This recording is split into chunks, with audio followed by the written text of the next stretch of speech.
Le cinéma n'est pas mort. Même si 99% des sorties sont des déchets, certains des meilleurs films de l'histoire ont été tournés ce siècle.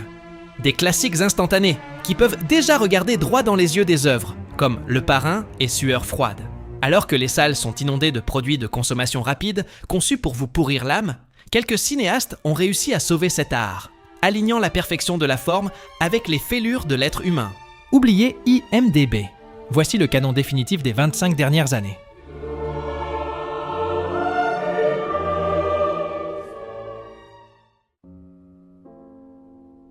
Le temps condamne souvent les œuvres à la lumière excessive, mais sous son emballage pop et sa synchronisation de rouages suisses, bat une profonde méditation sur l'isolement urbain. Le fabuleux destin d'Amélie Poulain utilise un délire de verts et de rouges pour transformer Paris en une toile du subconscient. Porté par une bande-son qui l'élève au rang de mythe, le film est le refuge d'une âme qui se raccroche aux petits détails pour ne pas être dévorée par la solitude. Un peu racoleur ? Oui, assez. Mais 1000 fois mieux exécuté que Les Évadés. Deux amies d'enfance sont séparées par des milliers de kilomètres lorsque celle-ci quitte la Corée du Sud. Des décennies plus tard, le destin leur accorde une dernière chance de se demander ce qui se serait passé si leur vie avait pris un autre chemin. S'appuyant sur le concept de Lin Yun, le film démontre que le fil invisible qui relie deux êtres humains peut transcender des vies entières, même si le présent se montre implacable. Sa réalisation est épurée, sans artifice. Les silences dans le métro de New York et les regards chargés d'électricité statique en disent de bien plus que n'importe quel dialogue surécrit. C'est une leçon de maturité dévastatrice sur la douleur d'accepter que, parfois, trouver son âme sœur ne signifie pas que l'on soit prêt à être ensemble dans cette vie. $22 million in 3 fucking hours! Jordan Belfort transforme l'ambition en une drogue qui dévore tout sur son passage. De l'euphorie de l'argent facile à la chute inévitable, Scorsese, à 71 ans, filme l'excès comme une forme de vide existentiel déguisé en liberté. C'est un miroir déformant et satirique qui met à nu la cupidité d'une société malade. Le cinéma se transforme en une frénésie addictive qui vous fait rire de la misère morale, avant de vous laisser un arrière-goût profondément amer. J'ose dire que c'est le film de 3 heures qui passe le plus vite de toute l'histoire. Deux étrangers souffrant d'insomnie se croisent au bar d'un hôtel de Tokyo. Un acteur mûr, en pleine décadence, et une jeune femme qui ne sait pas quoi faire de sa vie.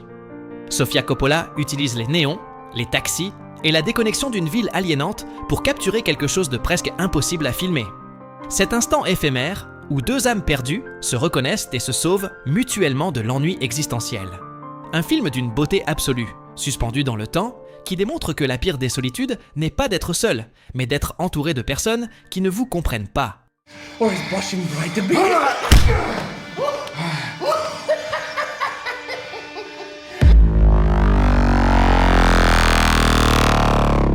Surévalué par les uns, dénigré par les autres, ce film mérite amplement sa place ici. Dans The Dark Knight, Nolan transforme le cinéma de super-héros en un thriller d'une précision chirurgicale. Des plans IMAX qui convertissent le chaos urbain en architecture de la peur. Un montage qui entrelace des décisions simultanées avec une tension presque mathématique. Et un Joker qui ne cherche pas à vaincre, mais à prouver que l'ordre n'est qu'un accident. Batman cesse d'être un héros pour devenir la limite morale d'une ville qui s'effondre en temps réel. Roman Polanski signe son œuvre la plus intime et la plus douloureuse en dépouillant la Shoah de tout soupçon de sentimentalisme hollywoodien. Le film ne cherche pas les larmes faciles, mais l'inconfortable vérité de la survie à travers les yeux de Władysław Szpilman. Sa perfection formelle réside dans son regard. Une caméra fixe et distante, qui dépeint la déshumanisation du ghetto de Varsovie avec la rigueur froide d'un témoin historique. La musique de Chopin cesse d'être un simple accompagnement technique pour devenir le dernier bastion de la raison, dans un monde en ruine. Un chef-d'œuvre dévastateur, qui prouve que, lorsque la barbarie détruit tout, l'art n'est pas un luxe, mais l'unique refuge qui nous rappelle que nous sommes encore humains. Au fait, si vous aimez Polanski, vous devez voir absolument Tess, de 1979. Pour moi, c'est de loin son meilleur film. L'un des longs-métrages les plus sous-estimés du cinéma et mon deuxième préféré de l'histoire. Stiglitz. See how feed us into your Nazi boss.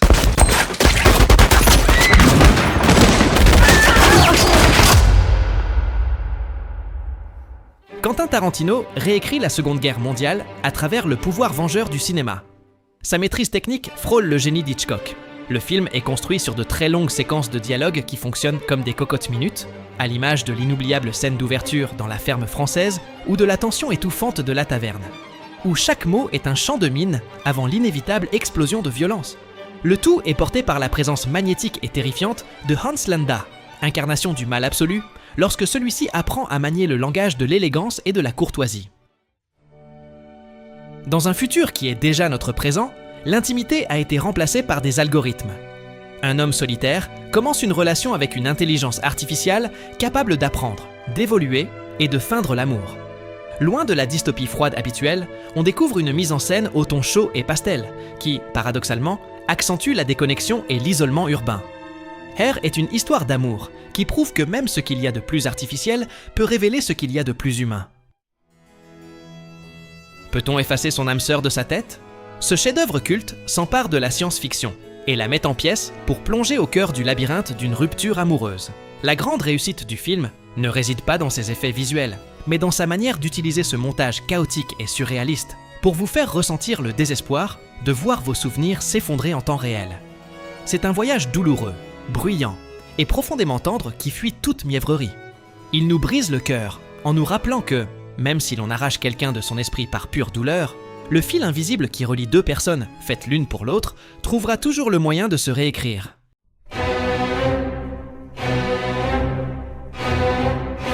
La plus grande épopée jamais portée à l'écran. Pendant plus de 11 heures, la trilogie du Seigneur des Anneaux transforme un monde de fantasy en quelque chose d'étrangement réel. Une histoire d'amitié, de sacrifice et de lutte pour préserver l'espoir quand tout semble perdu. Peter Jackson a accompli un exploit technique unique, combinant effets pratiques, décors monumentaux et batailles d'une envergure jamais vue, sans jamais perdre de vue ses personnages. C'est le plus grand miracle de l'histoire du cinéma moderne, une production sans précédent qui nous a rappelé que les mythes restent nécessaires pour comprendre qui nous sommes.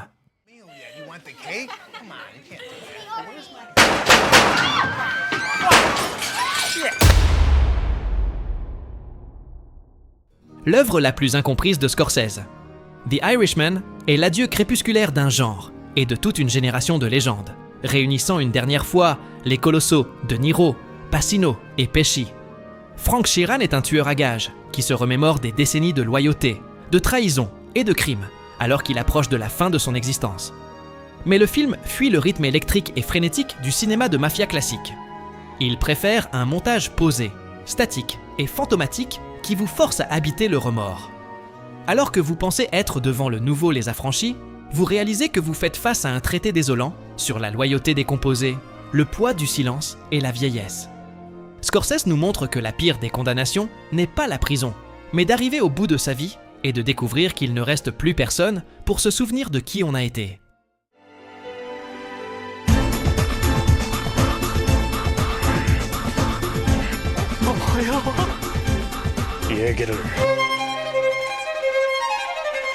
Old Boy est une spirale de vengeance poussée jusqu'à ses dernières conséquences morales. Un homme est séquestré sans explication pendant 15 ans, puis libéré soudainement, avec une seule mission, découvrir pourquoi. Sa grandeur ne réside pas seulement dans la violence, mais dans le génie absolu de sa mise en scène. Ce mythique plan-séquence dans le couloir, filmé sous un angle latéral bidimensionnel, qui transforme une bagarre au marteau en une chorégraphie claustrophobe, sale et d'une physicalité étouffante. Soutenu par un montage hyperbolique et une partition de musique classique qui accentue le délire, le film brise les codes de la vengeance pour la transformer en une tragédie aux proportions shakespeariennes. Un coup de poing à l'estomac, macabre et élégant, qui vous entraîne vers l'un des rebondissements les plus dévastateurs, pervers et inoubliables de l'histoire du cinéma. Seven est très bon, mais le véritable chef-d'œuvre de Fincher est Zodiac. Le film réinvente le thriller de tueur en série, car ici le centre n'est pas l'enquête, mais l'obsession maladive de celui qui tente de la résoudre.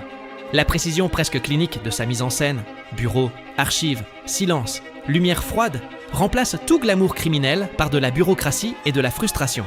Un exercice de cinéma magistral, rigoureux jusqu'au délire, qui démontre que parfois le mystère le plus perturbant n'est pas de découvrir qui est le tueur, mais d'accepter que nous ne le saurons jamais.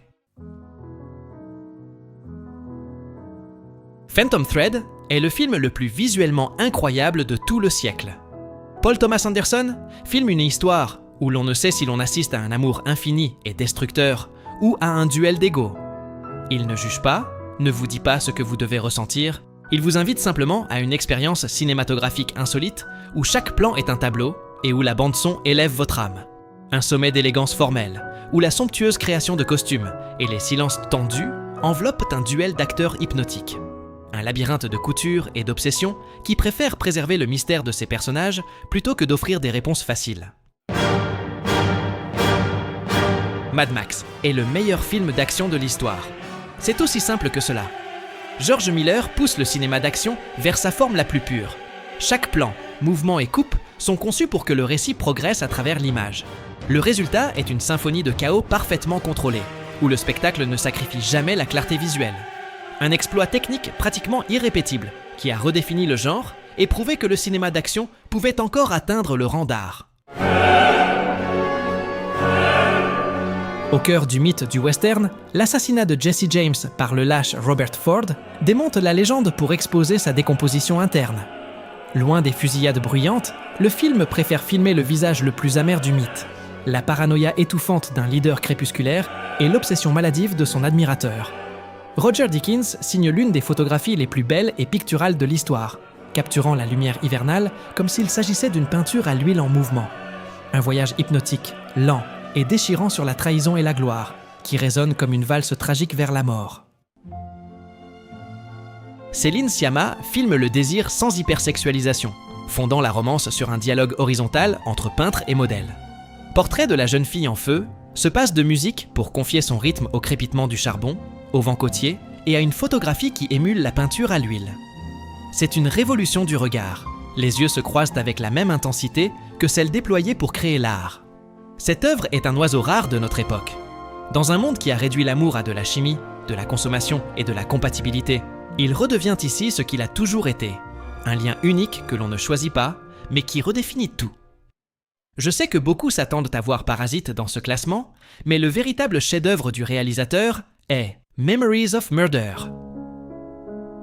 Bong Joon-ho dynamite complètement le thriller hollywoodien en mêlant comédie noire, chronique rurale et une affaire à la frustration étouffante. La pluie implacable, le pathétique policier et les tons ocre enveloppent un fait réel irrésolu, où l'ennemi est le temps.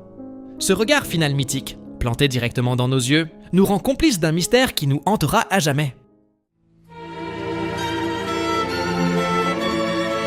Il y a des films que l'on regarde, et des films comme The Master que l'on ressent dans son âme. Paul Thomas Anderson réunit Joaquin Phoenix et Philip Seymour Hoffman pour filmer quelque chose qui va bien au-delà d'une critique des sectes. C'est une radiographie sauvage du besoin humain d'appartenir à quelque chose, même si ce quelque chose est un mensonge flagrant. La tension ne naît pas du scénario, qu'il n'y a presque pas, mais du magnétisme presque violent de deux acteurs en état de grâce qui se dévorent à chaque plan. Voir Phoenix voûté, brisé et furieux, cherchant un phare dans la parole manipulatrice d'un Hoffman majestueux, c'est assister à un miracle d'interprétation insurpassable. Would you hold still, please, sir?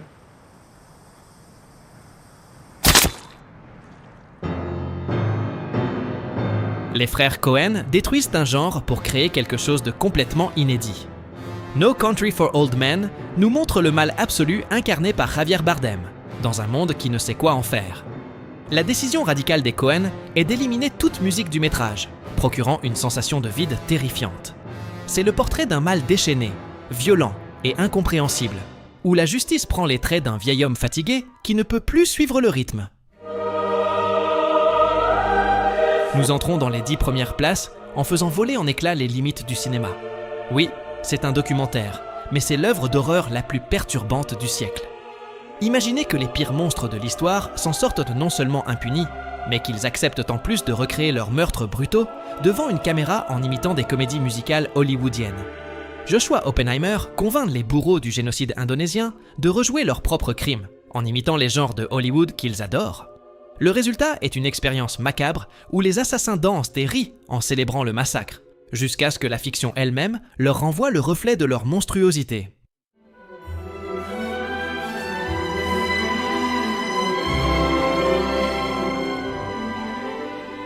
Wim Wenders filme le remède définitif contre le cynisme et la vitesse du monde moderne. Perfect Days raconte l'histoire de Hirayama, un homme qui nettoie les toilettes publiques à Tokyo. Cela semble être un postulat insignifiant, mais cela se transforme en une leçon de vie monumentale.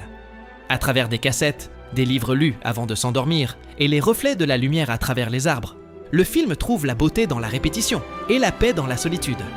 Sans dissimuler la façon dont la hâte moderne nous écrase, Wenders ne nous donne pas une leçon facile. Il nous rappelle qu'au milieu du chaos, protéger la pureté de notre âme est la seule chose qui nous maintient en vie. Cold War est la romance totale dans sa phase la plus sombre. Une œuvre où l'amour brûle et détruit, mais où le destin les oblige à se retrouver et à s'aimer comme au premier jour, à travers les décennies. Une tragédie moderne, dotée d'un noir et blanc glacial, et absurdement beau. La réalisation fuit le mélodrame bon marché, en effectuant de violentes sauces temporelles, nous obligeant à combler les vides de cette passion. Leur lien est si absolu et destructeur que ce monde devient trop petit pour eux. Il ne leur reste plus qu'à le consommer de l'autre côté. La grande bellezza nous plonge dans l'esprit de Jep Gambardella, un écrivain qui déambule dans une Rome monumentale, décadente et anesthésiée par l'excès. Sorrentino filme une farce colossale, où les fêtes mondaines se heurtent de plein fouet à la recherche désespérée de la pureté artistique. Sa réalisation est un hommage constant à la Dolce Vita, un festin baroque de lumière, de musique sacrée et de nostalgie flottante. Un déploiement visuel aussi éblouissant qu'hypocrite, conçu pour maquiller la pourriture de la haute société. Au final, tout n'est qu'un tour de passe-passe. Yi Yi est la carte définitive de l'existence humaine. Ici, le cinéma n'imite pas la vie, il la contient. 3 heures de film où la caméra, statique et patiente, filme le quotidien de 3 générations sans une once de mélodrame. L'éclairage naturel et la distance géométrique des plans transforment les naissances, les crises et la mort en une expérience d'une vérité insoutenable. Il n'y a aucune manipulation émotionnelle, seulement une lucidité technique écrasante qui vous remue l'âme. Regardez cet écran, c'est accepter que nous passerons toujours à côté de la moitié de notre propre histoire. Si vous êtes comme moi, qui commet parfois le péché de sous-estimer l'animation, Le Voyage de Chihiro est une véritable gifle de réalité. Oubliez les fables pour enfants. C'est une descente lysergique dans un purgatoire mythologique, un festin visuel de textures faites main qui vibrent à chaque image. Le long-métrage opère selon la logique fluide des rêves, mutant entre la terreur face à la cupidité et une nostalgie bouleversante. Son architecture impossible, sa bande-son iconique et cette atmosphère flottante créent un univers si magnétique que le monde réel semble bien fade à la sortie. The Tree of Life occupe la 4e place par pure insolence artistique. Personne d'autre n'ose filmer une crise de foi familiale en l'entremêlant avec le Big Bang, la naissance des galaxies et l'extinction des dinosaures.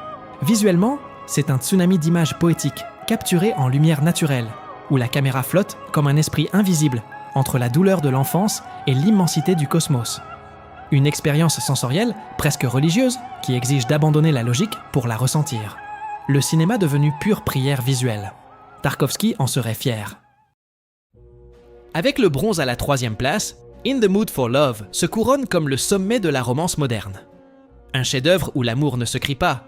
Il se murmure entre les coutures d'une robe, les volutes de fumée d'une cigarette et des couloirs étroits à la pénombre. Visuellement, c'est une hypnose de couleurs saturées, de cadrage claustrophobe et une valse mélancolique qui répète la douleur d'un désir contenu qui n'éclate jamais. Une chorégraphie de la répression, où ce qui brûle véritablement n'est pas ce que font les amants, mais ce qu'ils décident de taire par pur ego.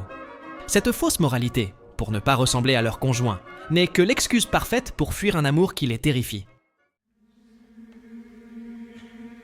David Lynch sabote les structures narratives pour nous faire voyager dans la partie la plus sombre du subconscient.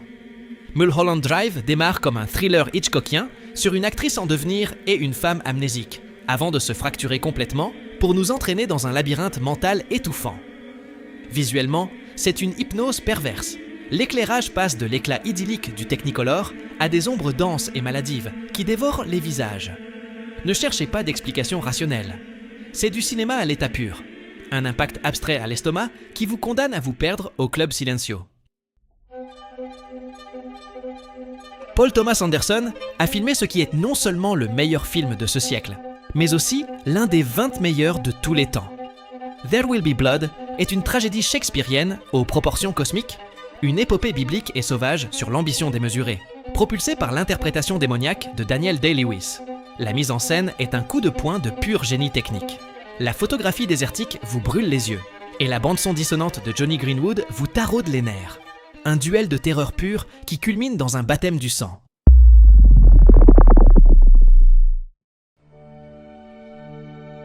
Un classement est toujours une déclaration d'intention et un miroir de l'âme.